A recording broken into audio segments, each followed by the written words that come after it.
Hi folks, how are you? Welcome again to the channel. Excited to be with you and talk to you about a host of topics related to life and careers.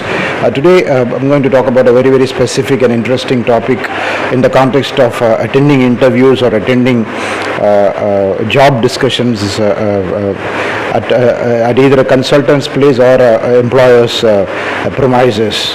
A very important thing which I have noticed is one particular quality which never gets highlighted in a whole lot of career related advices from career counselors on what or how candidates should behave in interviews. There is one distinct quality or one grossly underrated quality which candidates seldom keep in mind when they attended job interviews. I have seen in a lot of cases candidates really don't make a cut, not because of anything else, not because of their domain knowledge or expertise, but because they lack a very basic skill, which is nothing but, I will call it quote unquote, executive presence and communication. Well, what exactly do I mean by executive presence? Am I talking about things like body language, being extremely assertive, having extremely superior communication skills? Is that what I'm talking about? Not really. What I actually am trying to tell is that when I say executive presence, particularly in the middle management and senior management role, when you go for a job interview, you need to really make your presence felt to the appropriate people. Like for example, I'll give you a classic example which was in fact a very surprising thing to me as well. There was a particular associate vice president sales role in a technology company, and I had sent a few candidates, and one candidate was very exceptional in terms of how his CV came across, what kind of experience he had, and how he had presented his candidature to me as a consultant. I also had a telephonic discussion with the client, meaning the functional manager who is the president of the company for technology, and he was excited to meet the candidate, and I was kind of completely enthusiastic because probably after a very long time we were about to or very close to getting a wonderful fit for a particular assignment which we are handling. So I had very clearly briefed this particular mid-level candidate, someone with 15 years of experience, about the role, about where he has to go, about when he has to go, and things like that, and also coordinated with the functional head saying that this particular ex-candidate will be there for a job interview on a particular day. As usual, I had followed up with this candidate on the day of the interview, and he was on the way, he had reached there and things like that. And once he said he reached there, I probably took it for granted that the interview will happen, and I left at it. Surprisingly, after about an hour and a half, I got a call from the functional head who was the interviewer in this particular role saying that, where is the candidate? And I immediately reached out to the candidate and asked him, where exactly are you? And he said, I'm right in the client's place, I'm waiting for almost 2 hours now. And you believe me, this candidate was about 15 years of experience, very suave and very excellent profile, very suave and refined guy, but he just informed the reception of the front office of the client and said that I have come for an interview, I have to meet Mr. Y, and he just sat there quietly without doing anything else. I mean, he was just waiting, not even pushing or probably going and nudging the receptionist again saying that what is happening and things like that. And the best thing is, for emergency contact, I had also shared with this candidate the client's number, meaning the functional head's number, mobile number. So all he had to do is probably wait for about an hour or so, or even not even an hour, I'm saying wait for about 20-30 minutes, give a call to this functional head and ask the functional head if the interview is on, and he's kind of waiting, and his time is also very important. So when I got back to the functional head, the president technology of the company, and told him that, look, the candidate is there, the answer that the president technology gave me was very insightful, and probably I was taken aback a bit, but I will tell you this came across something very insightful. He said, Murli, number one, I see a candidate with so much of experience and expertise and undoubtedly great professional standing, but he's someone who's not appreciating his own time, not appreciating another person's time. He's been quietly sitting there and whiling away his time for 1.5 hours, not really putting any pressure on the front office girl, or worst, call me on the mobile and ask me what is happening. And number two, he's just got no executive presence. He's kind of, so what kind of team player will be? What kind of influence can he have on a role? What kind of influence can he have a large team if he is just kind of cannot really assert himself appropriately at appropriate time. So I kind of, although I was taken aback, in hindsight, after a lot of analysis, I felt that probably this is a very, very underrated quality in candidates who go for the interview.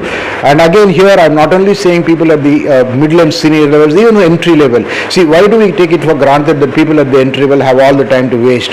Even if they are given a particular time slot that they should be interviewed, they should go and tell the client's place or the client organization that, look, the interview is at 11:30 a.m., it is 11:45, what is happening? So that is the kind of executive presence which good clients expect in today's world. I've seen this in more than one occasion, although in this case the client, the President Technology, was very, very comfortable in explaining to me the position and telling me that, yeah, I probably for your sake I'll meet this candidate and send him off, but I'm not going to hire him. It gave me a lot of clarity in terms of what is expected in terms of soft skills. Soft skills are not just how you present yourselves after you reach the table of the interviewer. Soft skills are also excellently displayed in things like this: how you present yourselves to the front office, how are you trying to reach the person you're supposed to reach, how are you valuing your time, how are you valuing others' time. And more than anything else, his presence was not even felt by the front office person and the client organization, because in the normal course, if in the front office lady or gentleman, normally when somebody is waiting for about an hour and a half, clearly has an eye on the person, asking it, "Sir, why are you waiting for so long?" or "Mr. X, why are you hanging around for so long? What's happening? Why are you here?" So even to that extent, this particular person has never made an impact of his presence, even physical presence in that place, and that probably is one of the biggest setbacks, or kind of which will draw you down in an interview. And believe me, this is something which is not told in many forums. Not many consultants have this kind of feedback from the clients, and not many consultants really have the kind of expertise and experience in really evaluating clients, and when it comes to the not finding candidates who have this kind of a problem. In my entire career as a consultant for a decade or so, I probably would have organized something like 300, 400 interviews, and probably this was the only case where I got this kind of feedback for the client, and I was very, very thankful and grateful to the client to give me such a feedback, because thereafterwards I started advising the candidates about this issue also, in terms of how they should make their presence felt when they reach the client premises, how they should assert themselves as and when required, assert not to the point or not bordering on aggression, but assert themselves in terms of their own presence, their own urgency to meet the client concern, or meet the person's concern, meet the HR people concerned, assert that their time is important, their space is important, things like that. And this is a very, very significant clincher in any good interview, in any good organization. I very, very seen that. So I thought I'll share this with you today, so that in case you're a candidate, really helps you. All of us keep hunting for jobs and attending interviews until we are of probably have the working age, until we are about 58, 60 years old. So it is never late to understand and learn that this is the kind of skill which is expected in today's competitive workspace. Yes, today a lot of virtual interviews are happening, and face-to-face interviews are really coming down. But after 2-3 rounds of virtual interviews, when there are middle and senior hires, for sure there is going to be a face-to-face interview, and there is a possibility that any candidate of yours would face such a situation where he probably is kept to wait for some time and things like that. So in those cases, it is very, very clear that unless otherwise the candidate asserts his executive presence, asserts his time, asserts his physical boundaries, asserts his things like that, he is not really going to shine as a probably prospective candidate. He might be a wonderful CV, he may be a wonderful candidate for the job. In fact, he could be a perfect fit, but this one negative quality will draw him down and really deprive him of some excellent opportunities.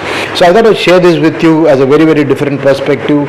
I watched a lot of videos where people talk about what skills are expected in interviews, how you should ace an interview and things like that.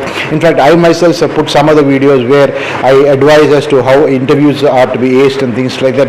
But I think this particular video I'll dedicate it to the singular issue of executive presence, as I call it, where a candidate, it is very, very important for the candidate to make his presence felt when he is at the premises of the client or the client organization.